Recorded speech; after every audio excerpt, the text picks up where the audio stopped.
What's up guys, your driver Mike here, back with another video. This channel is dedicated to the rideshare space, so whether you're a driver, a passenger, or someone just interested in the rideshare space, consider subscribing.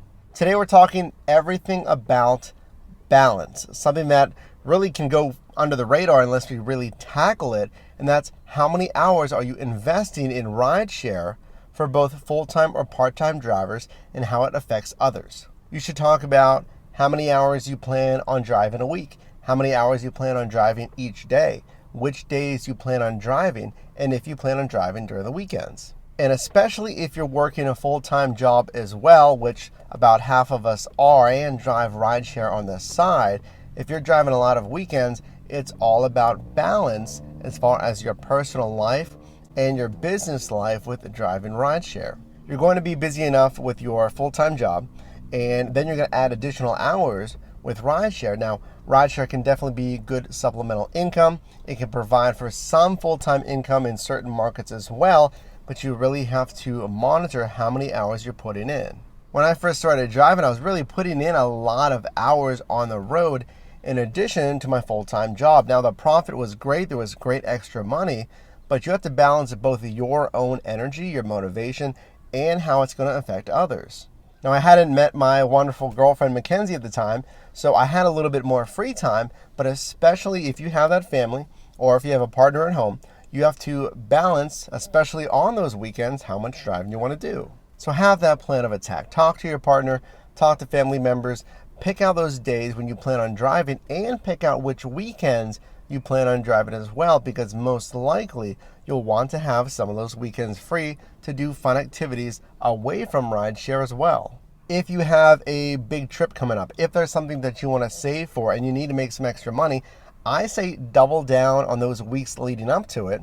Have that plan of attack, know when you're going to drive, and really hit it hard for that week or two. But also keep in mind energy and fatigue and how it affects others.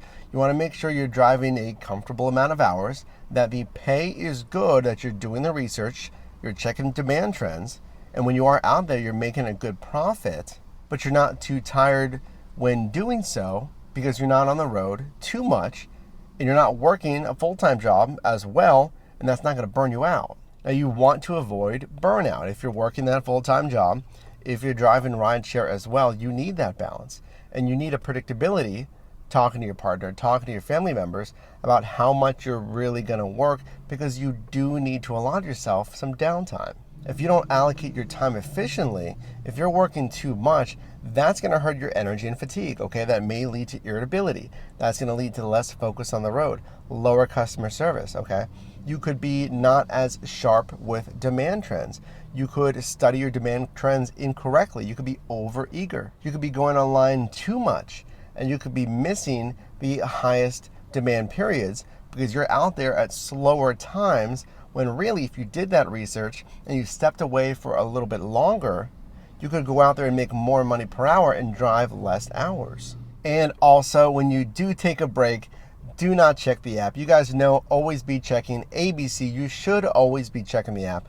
But when you have designated break days, I found it's best just not to check the app. You may miss some high surge periods, and that's okay. You need a break. You need to do some fun activities away from rideshare, away from a full-time job. So when you do allocate some time off from driving, don't check the app and enjoy your time off. So guys, let me know, how many hours are you driving per week for Uber and Lyft, and have you had a plan of attack of how many hours you want to invest? Your driver Mike here. I do appreciate you watching. Leave a like if you enjoyed the video, subscribe to join your driver team, and I will see you in the next one.